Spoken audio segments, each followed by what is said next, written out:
Imagine two different schools. In the first school, the only thing that matters is the school's overall trophy count. The principal takes all the best resources for his pet students and forces everyone else to support them, just so the school can win. In the second school, any student is allowed to start their own club, invent their own project, or compete to be valedictorian. These two ideas, a top-down system versus a bottom-up one, are the core difference between mercantilism and capitalism. They are two competing rule books for how to run an entire country's economy, and the shift from one to the other completely changed the world. So what is an economic system? It's just the operating system a society runs on. Think of it like Windows or iOS, but for money.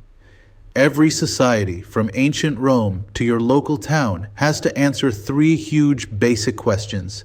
First, what are we going to make? Should we build more cars or more hospitals? More video games or more farms? Second, how are we going to make it? Will we use robots or will people do the work? Third, for whom do we make it? Once the stuff is made, who gets it?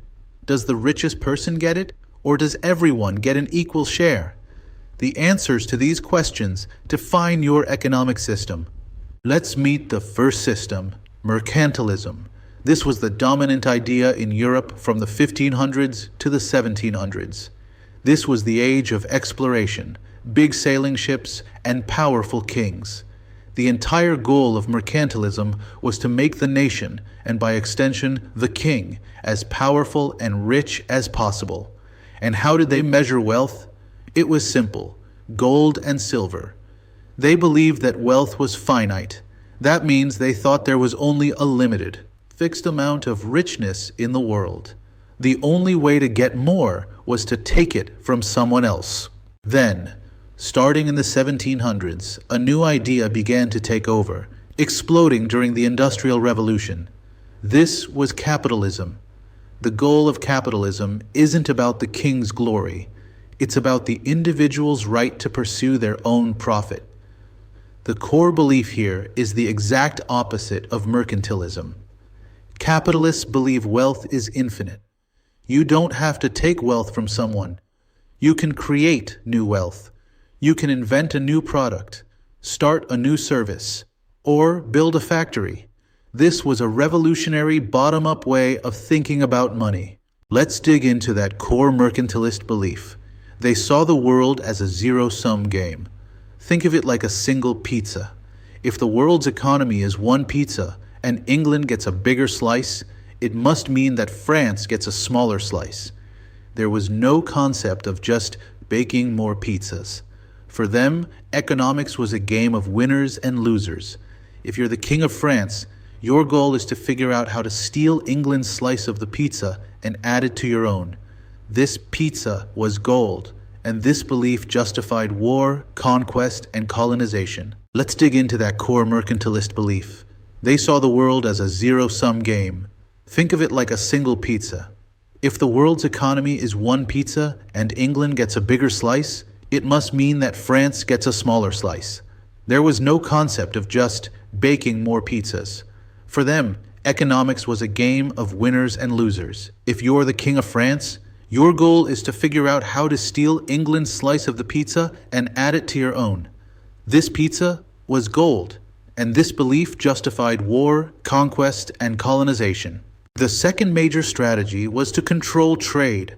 The goal was to have a favorable balance of trade. This is a fancy phrase that just means sell more than you buy. You want your country's exports, stuff you sell to others, to be much, much higher than your imports, stuff you buy from others. How do you do that? You use tariffs. A tariff is just a tax on an imported good. If French wine is cheaper and better, the King of England would slap a massive tariff on it. Suddenly, the French wine is more expensive than English wine, forcing people to buy the domestic stuff. It's a way of protecting your own businesses from competition. And who ran this whole show? The government, the king. Under mercantilism, the government has total top-down control. The king would grant monopolies to his friends. A monopoly is when you give one company the exclusive right to sell something.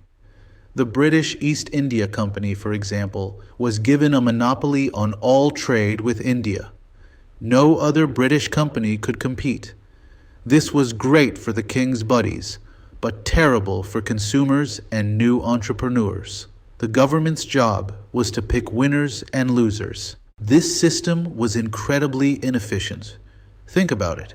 If you're the only person allowed to sell tea, why would you ever try to make your tea better or cheaper? You have no competition. This lack of competition stifles or stops innovation, and worse, it leads to massive conflict. People don't like being told what to buy and sell. Colonists in America got so angry at British mercantilist policies, like the Tea Act and the Stamp Act, that they started smuggling. Eventually, they started a revolution. Mercantilism, in many ways, died because it was so restrictive that people fought to get out of it.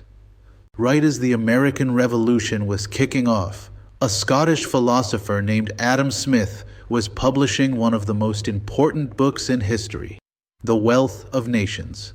This book was a direct, full-scale attack on the entire system of mercantilism. Smith argued that all this government control, all these tariffs and monopolies, were actually making nations poorer, not richer. He said the true wealth of a nation isn't the gold in the king's vault, it's the productivity of its people. And to make people productive, he argued, you need to set them free. Adam Smith's most radical idea was that economics is a positive-sum game. He said wealth is not a fixed pizza. You can create new wealth. You can bake more pizzas. If I invent a new tool, like a cotton gin, I can suddenly do the work of 50 people. I've created new value. I've made the whole economic pie bigger, and now that I'm richer, I can hire people who then have money to spend at the baker's, who then hire someone, and the wealth grows and spreads. This was a brand new way of thinking. So what are the rules for this new system, capitalism? The first and most important rule is private property. Under mercantilism, the king pretty much owned everything. Under capitalism, individuals can own things. And not just any things. They can own the means of production. That means you can own the factory, the farm, the computer, or the software code. You can even own your own ideas as intellectual property. When you own something, you have a powerful incentive to take care of it, improve it, and make it productive. The second rule is free markets. In a free market, the government doesn't set prices. Prices are set by two natural forces, supply and demand. Think of it this way. Supply is how much of something exists. Demand is how much people want it. If a new video game comes out, low supply, and everyone wants it, high demand, the price shoots up. A year later, when everyone has it, high supply, and no one wants it, low demand, you can find it in the $5 bargain bin. No king is setting that price. The market is. The third crucial rule is competition. In a capitalist system, businesses have to compete for your dollars.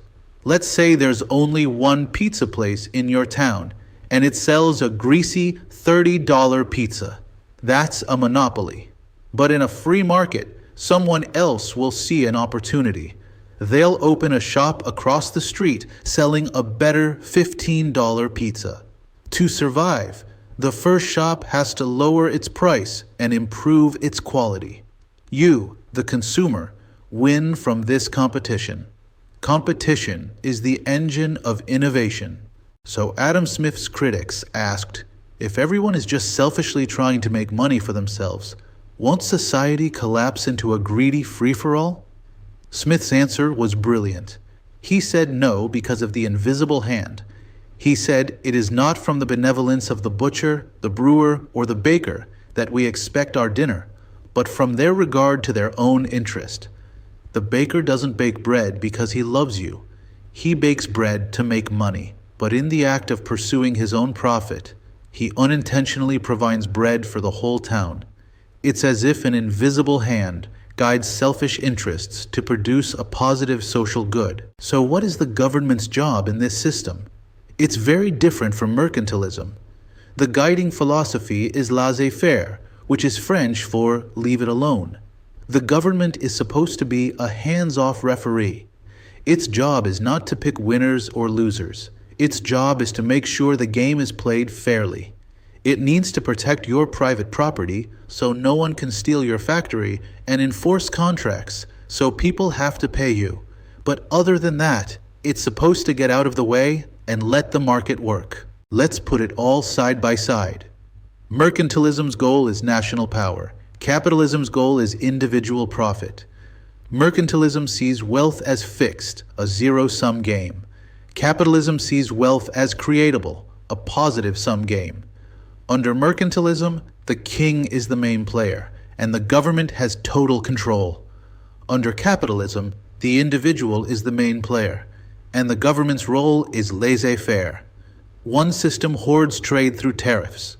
The other encourages free trade. Now it's really important to understand this. No country on earth is 100% pure capitalism, and no country is 100% pure command like mercantilism. Every modern country, including the United States, is a mixed economy. A mixed economy is a blend. The US has a very strong capitalist base, free markets, private property. But we also have government intervention. We have a minimum wage, safety regulations for our food, and we pay taxes for public schools, roads, and a military. We've decided as a society that the referee needs to do more than just watch.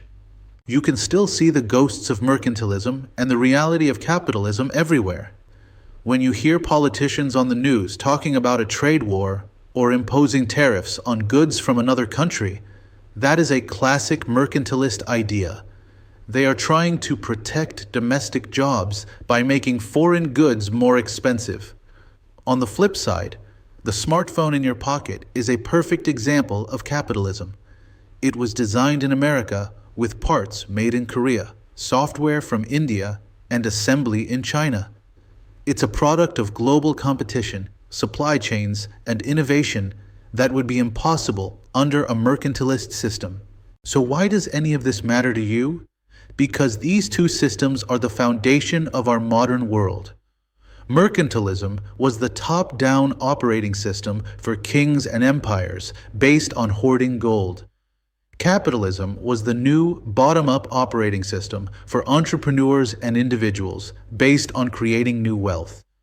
This shift wasn't just an economic change. It powered the Industrial Revolution, the American Revolution, and the globalized world we live in today. Understanding the rules of these games is the first step to understanding modern politics, history, and your own role in the economy.